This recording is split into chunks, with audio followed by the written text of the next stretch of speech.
अब प्राइमरी और सेकेंडरी को कैसे डिस्टिंग्विश करेंगे, इसी को आगे कर सकते हैं। एक स्टेप और ऐड कर दीजिए, डाइल्यूट NaOH ऐड कर दीजिए। NaOH क्या है? Strong base. और डाइल्यूट क्यों? पानी डालना बहुत आवश्यक। जब आप डाइल्यूट NaOH डालेंगे, अब आप देखिए S डबल बॉन्ड O, ये बड़ा अच्छा इलेक्ट्रॉन विड्रॉइंग ग्रुप है।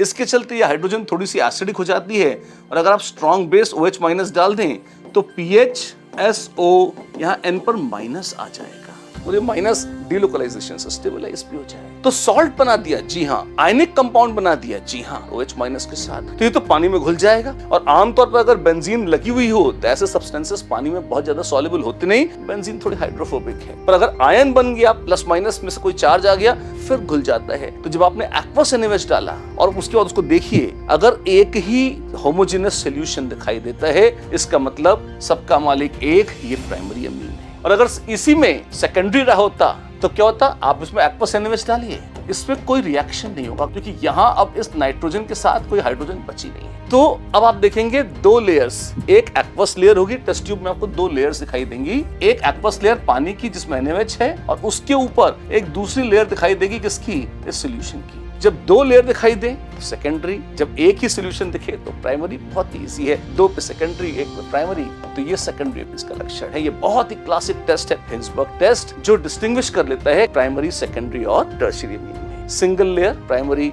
Double layer, Hinsberg reagent, benzene sulfonyl chloride, सबसे पहले वो ऐड करें। फिर glass rod dipped in ammonia को टेस्ट ट्यूब के माउथ पे रखें।